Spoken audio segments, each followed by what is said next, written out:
Hello everyone, welcome to my channel, Bold and Beautiful. We'll be shaking up its cast this fall. There's a couple of younger characters that are tied to our major families that are going to be coming in. Co-head writer Michael Minnis tells TV Insider. But which ones? Are we being reintroduced to Brooke and Nick's son? A highly likely candidate for a return is Brooke's son with Nick. Since the show has long-term plans for Jack Wagner, read all about it here, it would only make sense for his character's now-grown child to put down roots in LA. And Nick has mentioned that young Jack is working as a designer at Forrester International. So he'd fit right in at Forrester Creations and would perhaps make a fine match for newcomer Heidi Angerman's appealing Lainey. Could RJ be getting recast? It never made any sense that RJ vanished just as his parents found themselves on opposite sides of Carter and Hope's business coup.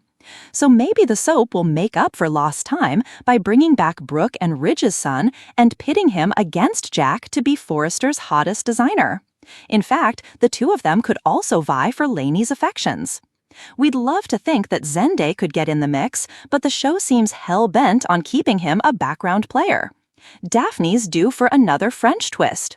During the interview, Minnis also disclosed that Bold and Beautiful may be bringing in someone from Daphne's past who will have an interesting impact on a number of our characters.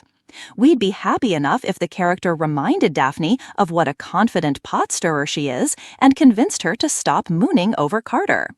The golden light of an early Los Angeles autumn filtered through the tall glass windows of Forrester Creations. The showroom glimmered with gowns and sketches pinned across boards, fabrics draped over mannequins like whispers of secrets waiting to be told. There was always an electricity in the air inside these walls, a pulse of ambition, artistry, and drama. And now that pulse was quickening. It wasn't just about the next fashion line, it was about the next generation. Eric Forrester sat at the long design table, sketchbook open but pencil stilled in his hand. His health had been wavering, his once commanding presence softened by time, yet his eyes remained sharp as ever. He knew he had guided Forrester Creations through decades of rivalries, scandals, and triumphs. But he also knew the future wasn't his anymore. It belonged to those who had barely tasted power but were already hungry for it. "Granddad?" He looked up to see R.J. Forrester entering, his jawline chiseled like Ridge's, his easy charm reminiscent of Brooke.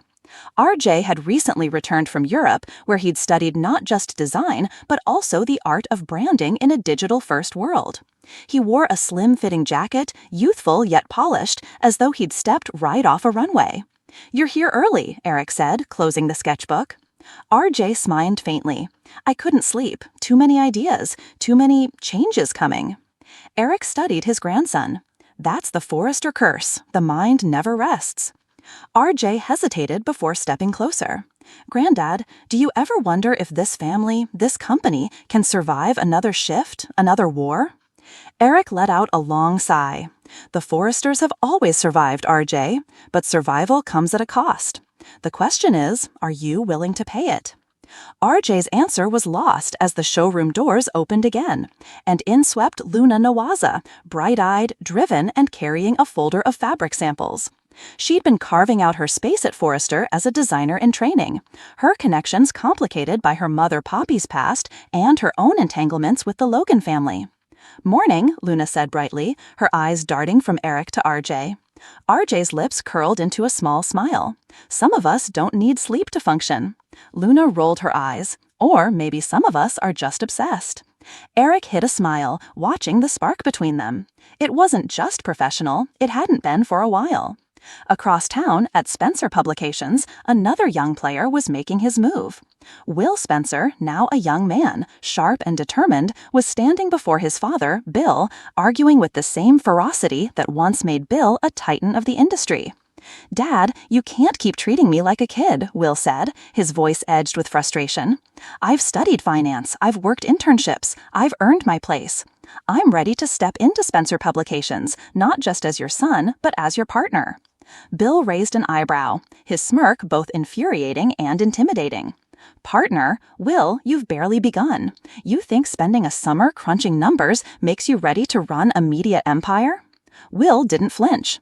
I think being your son does, and I think you underestimate me. Bill leaned back in his chair, studying his son with a mix of pride and skepticism. He remembered when Liam and Wyatt had made similar claims, each in their own way clawing for their father's approval.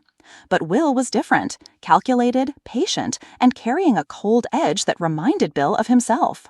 "You want to prove yourself?" Bill finally said. "Fine. There's a new generation coming up at Forrester. RJ, Luna, maybe even Zende. They're all hungry. If you want your place here, you'll need to play at their level."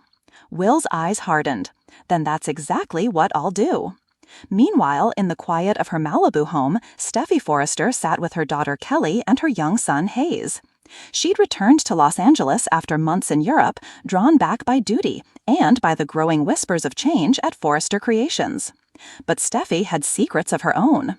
Her marriage to Finn had been tested not just by Sheila Carter's dangerous presence, but by the lingering shadows of Liam. And now, with RJ and Luna growing closer, with Will pushing into the spotlight, Steffi couldn't shake the feeling that her family's foundation was trembling again. "Mom," Kelly looked up at her, "are you okay?" Steffi forced a smile. "Of course, sweetheart. I'm just thinking about the future." Kelly tilted her head, her wide blue eyes curious. "Do I get to design dresses too when I grow up?" Steffi's heart clenched. "Maybe you will, baby. Maybe you'll run the whole company."